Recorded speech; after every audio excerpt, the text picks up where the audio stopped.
Hello guys! Para esse vídeo eu preparei uma aula sobre o gerúndio no inglês, mais especificamente quando usamos o ing no final de um verbo, mas que no português seria o infinitivo. Para não ficar muito complicado, eu vou começar dando alguns exemplos e já explico. Por exemplo, eu quero falar em inglês, eu quero ir lá.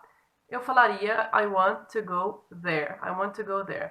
Porque o verbo querer, eu quero, está conjugado, mas o ir não está, está sozinho. Ele vai ter o to antes, to go, para falar que esse verbo está no infinitivo. Mas se esse é o caso, se quando está no infinitivo eu coloco o to antes do verbo, por que na frase obrigada por me ajudar, eu não falo thank you for to help me, mas thank you for helping me? Isso acontece simplesmente pelo fato de você ter uma preposição antes do verbo.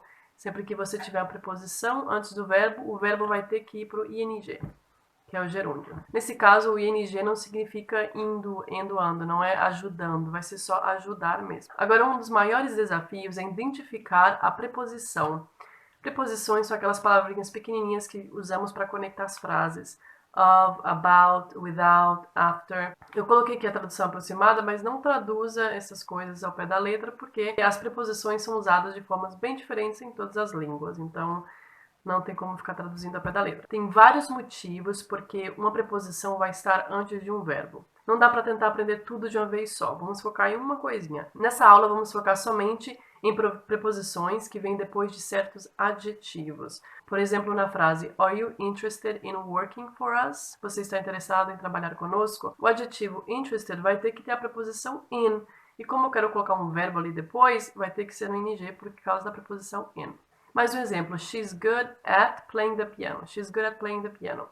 Você é bom em algo. You're good at something. Então, por isso que at mais ing. Aqui já dá pra ver por que não dá pra ficar traduzindo essas coisas. Bom em é good at. Interessado em é interested in. O em pode ser várias preposições no inglês.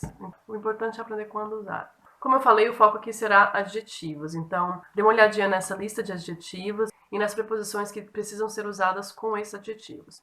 Por exemplo, fed up.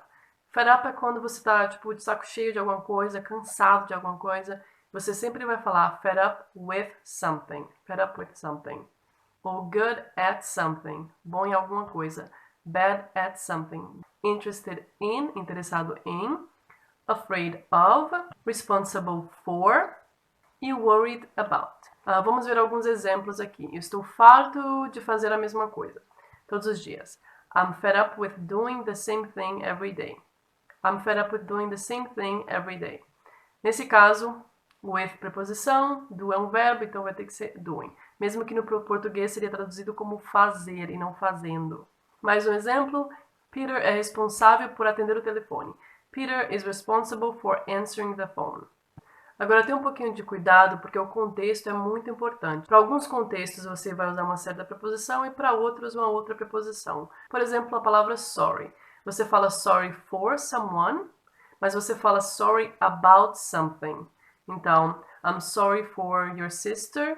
I'm sorry about what happened to your sister. Isso é só para você entender que, às vezes, a preposição vai mudar dependendo do contexto, do resto da frase. Agora vamos fazer o quiz. Se você tiver memória muito boa, vai lembrar das preposições que acabamos de ver ali no outro slide. Você pode escrever em uma folha de papel suas respostas e depois olhar. Você vai ter que completar aqui com a preposição e mudar um pouquinho o verbo, como acabamos de ver. Então, number 1. I'm afraid of getting in trouble. I'm afraid of getting in trouble. Tipo, em entrar em problema, em arranjar problema.